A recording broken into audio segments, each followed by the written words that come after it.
ಅಪ್ಪ, ಇವತ್ತು ಹೋಗಿದ್ದೆ, ಮನೆ ಹುಡುಕ್ದೆ, ಒಂದು ಸಿಕ್ತು. ನಮ್ಮ ಆಫೀಸಲ್ಲೇ ಒಂದು ಹುಡುಗಿ ಇದ್ದಾಳೆ, ಪಾರ್ವತಿ ಫ್ರೆಂಡು, ನನಗೂ ಫ್ರೆಂಡ್ ಆಗ್ತಾಳೆ. ಅವ್ರನ್ನ ಕೇಳಿದೆ, ಅವ್ರ ಮನೆ ಪಕ್ಕನೇ ಒಂದಿದೆ ಅಂತೇಳಿ ಕರ್ಕೊಂಡು ಹೋಗಿದ್ಲು. ಹೋಗಿ ನೋಡ್ಕೊಂಬಂದೆ. ಮನೆ ಏನೋ ಸಣ್ಣದು, ಪರವಾಗಿಲ್ಲ. ನಾನು ಪಾರ್ವತಿ ಅಷ್ಟೇ ಅಲ್ವಾ, ಅಡ್ಜಸ್ಟ್ ಆಗ್ತೀವಿ. ಸಣ್ಣ ಮನೆಯೇ, ಒಂದು ಹಾಲು, ಒಂದು ಕಿಚನ್ನು, ಒಂದು ಬೆಡ್ರೂಮ್ ಇದೆ. ಆ ಬೆಡ್ರೂಮ್ ಪಕ್ಕನೇ ಸ್ವಲ್ಪ ಅಟ್ಯಾಚ್ ಆಗಿ ಬಾತ್ರೂಮ್ ಬೇರೆ ಇದೆ. ಪರವಾಗಿಲ್ಲಪ್ಪ, ಸಣ್ಣದ ಮನೆ ಆದರೂ ಪರವಾಗಿಲ್ಲ, ಚೆನ್ನಾಗಿದೆ. ಹೌದಾ? ಹೆಂಗೋ ಅದಕ್ಕೆ ಕಡೆ ಕೂಡ ಯಾರೂ ಇಲ್ವಲ್ಲ, ನಿಮ್ಮ ಮನೆಗೆ ಬಂದು ಹೋಗ್ತಾರೆ ಅನ್ನೋಕ್ಕೆ. ನಡೆಯುತ್ತೆ, ಸಣ್ಣ ಮನೆ ಆದ್ರೇನು, ಇಬ್ಬರೇ ಅಲ್ವಾ, ಅಡ್ಜಸ್ಟ್ ಆಗ್ಬೋದು ಆರಾಮಾಗಿ. ಹೌದು ರಾಧಿಕಾ, ಹೆಂಗೋ ಪಾರ್ವತಿ ಕಡೆನೂ ಯಾರೂ ಇಲ್ಲ, ನನ್ನ ಕಡೆ ಎಲ್ಲರೂ ಇದ್ರೂ ಯಾರೂ ಬರಲ್ವಲ್ಲ. ಯಾಕಂದರೆ ಮನೆ ಬೇರೆ ಚಿಕ್ಕದಲ್ವಾ, ನೀವು ಬಂದ್ರೂ ಅಲ್ಲಿ ಉಳ್ಕೊಳಕ್ಕಿರಲ್ಲ ಜಾಗ. ಹಂಗಾಗಿ ನಮ್ಮ ಕಡೆಯೂ ಬರಲ್ಲ, ಅವ್ರ ಕಡೆಯೂ ಬರಲ್ಲ, ಇಬ್ಬರಿಗೆ ಆರಾಮಾಗಿ ಅಡ್ಜಸ್ಟ್ ಆಗಿಬಿಡುತ್ತೆ. ಇವನೇನಪ್ಪ ಅಡ್ವಾನ್ಸಾಗಿ ಯಾರು ಬರಬೇಡಿ ಅನ್ನೋ ಥರ ಹೇಳ್ತಾ ಇದ್ದಾನೆ. ನಾನು ನೋಡಿದ್ರೆ ಒಂದೆರಡು ದಿನ ಎಕ್ಸಾಮ್ಸ್ ಮುಗಿದ್ಮೇಲೆ ಇವ್ರ ಮನೇಲಿ ಹೋಗಿ ಇರೋಣ ಅಂತ ಅಂದ್ಕೊಂಡಿದ್ದೆ. ಅಲ್ಲೊಂದು ಸ್ವಲ್ಪ ಕಾಟ ಕೊಡೋಣ ಅಂತ ಇದ್ದೆ. ಮುಂಚೆನೇ ಯಾರು ಬರೋಂಗಿಲ್ಲ ಅನ್ನೋ ಥರ ಹೇಳ್ತಾ ಇದ್ದಾನೆ. ಸರಿ ಆನಂದ, ಎಲ್ಲದು ಮನೆದೆಲ್ಲ ಫಿಕ್ಸ್ ಮಾಡಿಬಿಡು. ಒಂದು ಒಳ್ಳೆ ದಿನ ಕೇಳಿ ನೀವು ಅಲ್ಲಿ ಹೋದ್ರೆ ಆಯಿತು. ಹೆಂಗೋ ಈಗ ಪ್ರಿಯಾ ಮತ್ತು ನವೀನು ಹನಿಮೂನ್ಗೆ ಹೋಗಿದ್ದಾರಲ್ಲ, ಇವತ್ತು ಹೋದ್ರೆ ಬೆಳಗ್ಗೆ. ಅವ್ರು ಬಂದಮೇಲೆ ಒಂದು ಒಳ್ಳೆ ದಿನ ನೋಡಿ ನೀವು ಮನೆ ಶಿಫ್ಟ್ ಆಗಿಬಿಡು ಅಂತ್ರಿ. ರಾಧಿಕಾ, ನಡಿಯಮ್ಮ, ಅಲ್ಲಿ ನಿಮ್ಮಮ್ಮ ದೀಪ ಅಡುಗೆ ಮನೇಲಿ ಏನೋ ಅಡುಗೆ ಮಾಡ್ತಿದ್ದಾರಲ್ಲ, ಅದೆಲ್ಲ ತಂದು ಅಲ್ಲಿ ಡೈನಿಂಗ್ ಟೇಬಲ್ ಮೇಲೆ ಇಡು. ಎಲ್ಲರೂ ಊಟ ಮಾಡಿದ್ರಾಯ್ತು, ಟೈಮ್ ಆಗ್ತಾ ಬಂತು. ಹಾಂ ಸರಿಯಪ್ಪ.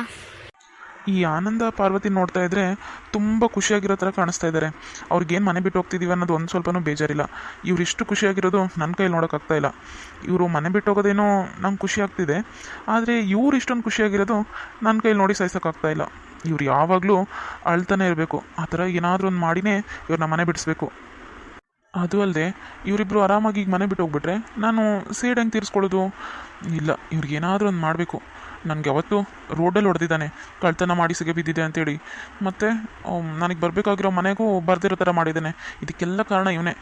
ಇವನಿಗೆ ಹಿಂಗೆ ಬಿಡಬಾರ್ದು. ಏನು ಯೋಚನೆ ಮಾಡ್ತಿದ್ಯಪ್ಪ ಕಿರಣ? ಹೆಂಗಾಯ್ತು ಇವತ್ತು ಎಕ್ಸಾಮ್ ಬರ್ದು ಬಂದ್ರಲ್ಲ? ಅದು ಮಾವ, ಪರವಾಗಿಲ್ಲ, ಬರ್ದಿದ್ದೀವಿ. ಇವಕ್ಕಂತೂ ಸತ್ರು ಬುದ್ಧಿ ಬರಲ್ಲ. ಇವು ಯಾವಾಗ ಬದಲಾಗ್ತವೋ, ಯಾವಾಗ ಎಲ್ಲರ ಥರ ಮಾಡ್ಕೊಂಡು ತಿಂತವೋ. ಅಯ್ಯೋ ದೇವ್ರೇ, ಇವತ್ತೇ ಇವ್ರಿಗೇನಾದರೂ ಒಂದು ಗತಿ ಕಾಣಿಸ್ಬೇಕು. ಮಾಡ್ತೀನಿ. ಪಾರ್ವತಿ, ಬೇಗ ಬಾ, ಎಲ್ಲ ಊಟಕ್ಕೆಲ್ಲ ಇಟ್ಟಿದ್ದೀವಿ. ಹಾಂ ರೀ, ಬಂದೆ. ಅಳೇಂದ್ರೆ ಬನ್ನಿ ಊಟಕ್ಕೆ, ಎಲ್ಲ ರೆಡಿ ಮಾಡಿದ್ದೀವಿ. ಬಂದೆ, ನೀವು ಮಾಡಿ, ನಾನು ಬರ್ತೀನಿ. ಪಾರ್ವತಿ, ಎಷ್ಟೊತ್ತು ಮಾಡ್ತಿದ್ಯಾ? ಬೇಗ ಬಾ. ಇದೇ ಒಳ್ಳೆ ಸಮಯ, ಎಲ್ಲರೂ ಆ ಕಡೆ ಊಟ ಮಾಡ್ತಾ ಇದ್ದಾರೆ. ಈಗ ಪಾರ್ವತಿ ಹಿಂಗೆ ಬರ್ತಾಳಾ, ಅವಳಿಗೂ ನಾನು ಇಲ್ಲಿರೋದು ಕಾಣಿಸಲ್ಲ. ಗೋಡೆ ಅಡ್ಡ ಇದೆ, ಕರ್ಟನ್ ಬೇರೆ ಇದೆ. ಹಿಂಗೆ ಕರ್ಟನ್ ಜರಿಸ್ಕೊಂಡು ಹಿಂಗೆ ಬರ್ತಾಳಾ, ಹಂಗೆ ಹಿಂಗೆ ಕಾಲು ಸಾಚ್ಬಿಡ್ತೀನಿ. ಆ ಕಾಲು ತೆಗೆಸ್ಕೊಂಡು ಮುಂದಕ್ಕೆ ಬಿದ್ದುಬಿಡ್ತಾಳೆ. ಆಗ ತಂಗು ಮಗುಗೂ ಪ್ರಾಬ್ಲಮ್ ಆಗ್ಬೋದು. ಒಳ್ಳೆ ಚಾನ್ಸ್ ಸಿಕ್ತು. ಬಂದೆ ರೀ. ಎಷ್ಟೊತ್ತು ಮಾಡ್ತಿದ್ದಾಳೆ? ಅಯ್ಯೋ ಪಾರ್ವತಿ, ಪಾರ್ವತಿ, ಇದೇನಮ್ಮ? ನೋಡ್ಕೊಂಡು ಬರ್ಬೇಕಿಲ್ಲ? ಏನಾಗಿಲ್ಲ ತಾನೆ? ಅಮ್ಮ, ರೀ, ನಂಗೇನೂ ಆಗಿಲ್ಲಲ್ಲ, ನನ್ನ ಮಗುಗೇನೂ ಆಗಿಲ್ಲಲ್ಲ, ನಾನು ಕೆಳಗೆ ಬಿದ್ನಾ? ರೀ ಹೇಳ್ರಿ, ನಂಗೇನೂ ಆಗಿಲ್ಲ ತಾನೆ, ನನ್ನ ಮಗು? ಪಾರ್ವತಿ, ಸಮಾಧಾನ ಮಾಡ್ಕೊ, ಏನೂ ಆಗಿಲ್ಲ. ನಾನು ನಿನ್ನ ಇಟ್ಕೊಂಡಿದ್ದೀನಿ, ನೀನು ಕೆಳಗೆ ಬಿದ್ದಿಲ್ಲ. ಮಗುಗೂ ಏನಾಗಿಲ್ಲ, ನಿಂಗೂ ಏನಾಗಿಲ್ಲ. ಸಮಾಧಾನ ಮಾಡ್ಕೊ, ಸಮಾಧಾನ ಮಾಡ್ಕೊ.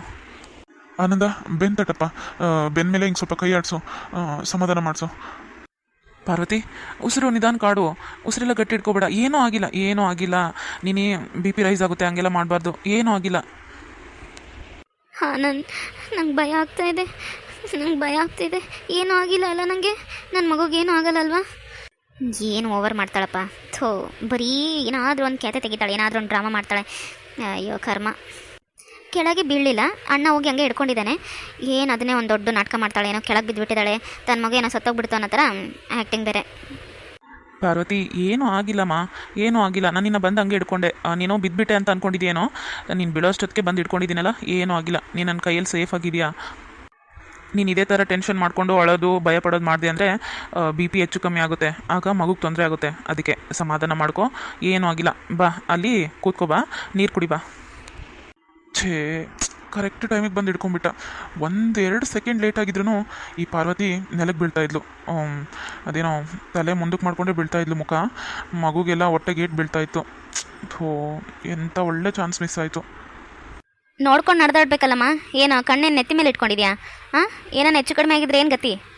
ನೀನೇನೀಗ ಬರೇ ಮನುಷ್ಯ ಅಂತ ಮಾಡಿಯಾ? ಹೆಂಗೆ ಬೇಕಂಗೆ ಮೊದಲು ನಂಗೆ ನಡೆದಾಡಕ ಹೊಟ್ಟೆಲಿ ಕೂಸೈತೆ, ಸ್ವಲ್ಪ ನೋಡಿ ಹಿಂದು ಮುಂದೆ ನೋಡ್ಕೊಂಡು ನಡೆದಾಡಬೇಕು. ಏನು ಕಣ್ಣ ನೆತ್ತಿ ಮೇಲೆ ಬಂದವ್ರು ಮಾಡ್ದಂಗೆ ಮಾಡ್ತಿ.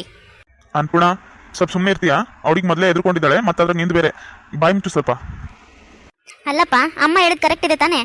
ಅದಕ್ಕೆ ನೋಡ್ಕೊಂಡು ನಡೆದಾಡ್ಬೇಕಪ್ಪ. ಹೆಂಗೆ ಬೇಕಂಗೋ ಹೋದ್ರೆ ಹಂಗೆ ಆಗೋದು. ಮತ್ತೆ ಈಗ ಅಮ್ಮ ಅಂದಿದ್ದಕ್ಕೆ ಮತ್ತೆ ನೀವು ಬೈತಾ ಇದ್ದೀರಾ. ಏನಾನ ಹೆಚ್ಚು ಕಡಿಮೆ ಆದರೆ ಏನು ಗತಿ ಆಗ? ಅಮ್ಮ ಹುಷಾರಾಗಿರ್ಬೇಕು ಅಂತ ಹೇಳ್ತಾ ಇದ್ದಾರೆ, ಅದರಲ್ಲಿ ಏನು ತಪ್ಪಿದೆ?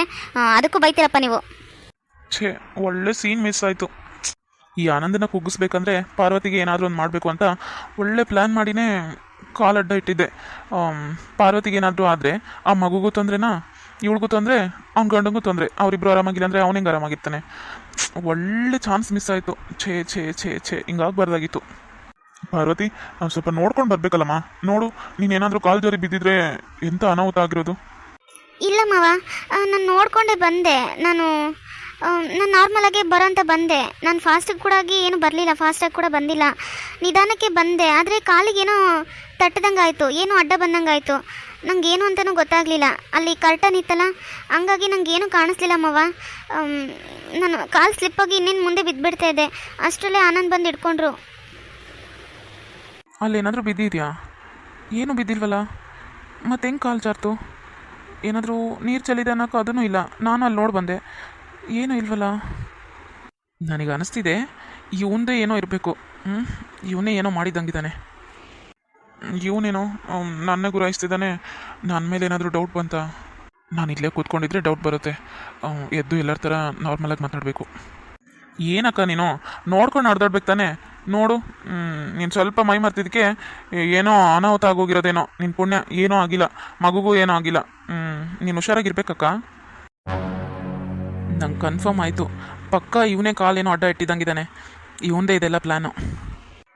ಕಿರಣ್, ನಿನ್ನ ಮಾತ್ರ ನಾನು ಸುಮ್ಮನೆ ಬಿಡಲ್ಲ. ನಿಂಗಿದೆ ಒಂದು ಗತಿ ಕಾಣಿಸ್ತೀನಿ.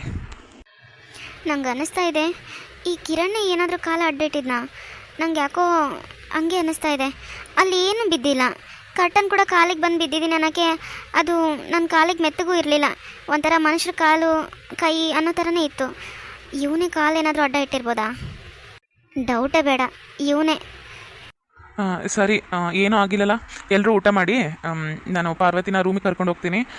ಅಲ್ಲೇ ಒಂದು ಚೇರ್ ತೊಗೊಂಡೋಗಿ ಅಲ್ಲೇ ಎಲ್ಲ ಊಟಕ್ಕೆ ಇಡ್ತೀನಿ. ಪಾರ್ವತಿಗೆ ಅಲ್ಲೇ ಊಟ ಮಾಡ್ತಾಳೆ. ನೀವೆಲ್ಲರೂ ಊಟ ಮಾಡಿ. ಅಣ್ಣ, ಇಲ್ಲೇ ಊಟ ಮಾಡಲಿ ಬಿಡು. ಮತ್ತೆ ರೂಮಿಗೆ ಏನು ತೊಗೊಂಡು ಹೋಗ್ತೀಯಾ? ಮತ್ತೆಲ್ಲ ಚೇರು ಅದು ಇದು ಅಂತ ಅಡುಗೆದೆಲ್ಲ ಅಲ್ಲಿ ತೊಗೊಂಡು ಹೋಗ್ತೀಯಾ? ನಾವೆಲ್ಲರೂ ಊಟಕ್ಕೆ ಇಲ್ಲೇ ಕೂತಿರ್ತೀವಲ್ಲ, ಮತ್ತೇನಾದರೂ ಬೇಕಂದರೆ ಇಲ್ಲಿಗೆ ಬಂದು ಹಾಕೊಂಡು ಹೋಗ್ಬೇಕಾಗತ್ತೆ. ಹಿಂದಕ್ಕೆ ಮುಂದಕ್ಕೆ ಎಲ್ಲಿ ತಿರುಗಾಡ್ತೀಯಾ? ಇಲ್ಲೇ ಊಟ ಮಾಡಲಿ ಬಿಡು. ಅದು ಅಲ್ಲದೆ ಊಟ ಆದ ತಕ್ಷಣ ಮಲಗಬಾರ್ದಪ್ಪ. ರೂಮಲ್ಲೇ ಇದ್ದರೆ ಅಲ್ಲೇ ಮಲ್ಕೊಂಡ್ಬಿಡ್ತಾರೆ ಅವರು. ಊಟ ಆದಮೇಲೆ ಒಂದು ಅರ್ಧ ತಾಸು ಬೇಕಾದರೆ ಟಿ ವಿ ನೋಡಲಿ, ಇಲ್ಲಾಂದರೆ ಸ್ವಲ್ಪ ಬೇಕಂದರೆ ವಾಕ್ ಮಾಡಲಿ. ರೂಮಿಗೆಲ್ಲ ಯಾಕೆ ಕರ್ಕೊಂಡು ಹೋಗ್ತೀಯಾ? ಇಲ್ಲೇ ಊಟ ಮಾಡಿದ್ರೆ ಆಯ್ತಪ್ಪ. ಸರಿ, ನಾನು ರೂಮಿಗೆಲ್ಲ ಹಾಕೊಂಡು ಹೋಗೋದ್ರಿಂದ ನಿಮ್ಗೆ ತೊಂದರೆ ಆಗುತ್ತೆ ಅನ್ನೋದಾದರೆ ನಿಮ್ಮದೆಲ್ಲ ಊಟ ಆಗಲಿ. ನಿಮ್ಮದೆಲ್ಲ ಊಟ ಆದಮೇಲೆ ಬಂದು ನಾನು ನನ್ನ ಹೆಂಡತಿ ಊಟ ಮಾಡ್ತೀವಿ. ಅಣ್ಣ, ದೀಪ ಏನಂದ್ಲು? ಇಲ್ಲೇ ಕೂತ್ಕೊಂಡು ಊಟ ಮಾಡಿ ಅಂತ ಹೇಳಿದ್ಲಪ್ಪ, ನಿಮ್ಮ ಒಳ್ಳೇದಕ್ಕೆ. ಅಲ್ಲಿಗೆ ಹಾಕೊಂಡು ಹೋದ್ರೆ ನಿನಗೆ ಹಿಂದಕ್ಕೆ ಮುಂದಕ್ಕೆ ಎಲ್ಲಿ ತಿರುಗ್ತೀಯ ಅಂತ ಹಂಗೆ ಹೇಳಿದ್ಲಪ್ಪ. ನಿಮ್ಮಿಷ್ಟ. ದೀಪಾ, ರಾಧಿಕಾ, ನಿಮ್ಮಿಬ್ರಿಗೂ ತುಂಬ ಥ್ಯಾಂಕ್ಸ್. ನಮ್ಮ ಮೇಲೆ ಎಷ್ಟೊಂದು ಪ್ರೀತಿ ಅಭಿಮಾನ ಇದೆಯಲ್ಲ, ನಮ್ಮ ಮೇಲೆ ಎಷ್ಟೊಂದು ಕನ್ಸರ್ನ್ ಇದೆಯಲ್ಲ. Thank you so much. ಪರವಾಗಿಲ್ಲ, ನೀವೆಲ್ಲರೂ ಊಟ ಮಾಡಿ. ನಿಮ್ದು ಊಟ ಆದಮೇಲೆ ನಾನು ಬಂದು ಬೇಕಾದ್ರೆ ಊಟ ಹಾಕ್ಕೊಂಡ್ತೀನಿ, ಇಲ್ಲಾಂದರೆ ಇಲ್ಲೇ ಬಂದು ಊಟ ಮಾಡ್ತೀವಿ. ಪಾರ್ವತಿ, ಎದ್ದಳು, ನಿಧಾನಕ್ಕೆ ಎದ್ದಳು. ರೂಮಿಗೆ ಹೋಗೋಣ ಬಾ. ಈಗ ಹಣ್ಣುಗಳಿದಾವಲ್ಲ, ಅದು ಹಣ್ಣು ತೆಕ್ಕೊಡ್ತೀನಿ, ಬಾ ತಿನ್ನುವಂತೆ. ಇರು ಆನಂದ, ಈಗ ಊಟ ಮಾಡೋ ಟೈಮಲ್ಲಿ ಹಣ್ಣು ಯಾಕೆ ಕೊಡ್ತೀಯಾ? ಹೊಟ್ಟೆ ತುಂಬ ಊಟ ಮಾಡಲಿ ಬಿಡು ಹುಡುಗಿ. ಹಾಕೊಂಡೋಗು, ರೂಮಿಗೆ ಹಾಕೊಂಡೋಗು, ಏನಾಗಲ್ಲ. ಮನೇಲಿ ತುಂಬ ಪಾತ್ರೆ ಇದ್ದಾವೆ, ಅದರಲ್ಲಿ ಒಂದು ಪಾತ್ರೆಯಲ್ಲಿ ಅನ್ನ, ಅದೇನೋ ಚಪಾತಿನೋ ಏನೋ ರೊಟ್ಟಿ ಮಾಡಿದ್ರಲ್ಲ, ಅದು ರೊಟ್ಟಿ ಪ್ಲೇಟಲ್ಲೆಲ್ಲ ಹಾಕೊಂಡೋಗು. ಪಲ್ಯ ಒಂದು ಯಾವುದಾದ್ರೂ ಸಣ್ಣದು ಗಿಂಡಿಲಿ ಹಾಕೊಂಡೋಗು. ನೀರು ಗೀರೆಲ್ಲ ತೊಗೊಂಡು ರೂಮಿಗೆ ಹೋಗಪ್ಪ, ಏನಾಗಲ್ಲ. ಪಾರ್ವತಿನ ರೂಮಲ್ಲೇ ಕೂಡಿಸು, ಒಂದು ಚೇರ್ ಹಾಕ್ಸಿ, ಅಲ್ಲೇ ಕೆಳಗೆ ಬೇಡ, ಮತ್ತೆ ಒಂದು ಚೇರಲ್ಲೇ ಕೂಡಿಸಿ ಊಟ ಮಾಡಿಸು. ತಗೊಂಡು ನಡಿ ಅಲ್ಲಿಗೆ. ಹೊಟ್ಟೆಲಿರೋ ಹುಡುಗಿಗೆ ಎಲ್ಲರದ್ದು ಊಟ ಆದಮೇಲೆ ಊಟ ಕೊಡ್ತೀಯಾ? ನೀನೊಬ್ಬ ತಗೊಂಡು ನಡಿ ಊಟ. ಅಲ್ಲ, ಇಲ್ಲೇ ಊಟ ಮಾಡಿದ್ರೆ ಆಯ್ತಪ್ಪ. ಸುಮ್ಮನೆ ಮುಸ್ರೆಲ್ಲ ಬೆಳೆಸ್ತೀರ ನೀವು. ಎರಡೆರಡು ಗುಂಡಲ್ಲಿ ಎಲ್ಲ ಮಾಡ್ಕೊತ, ಎಲ್ಲ ಪಾತ್ರೆಗಳೆಲ್ಲ ಜಗ್ಗಿ ಬೆಳೆಸ್ಕೊಂತ.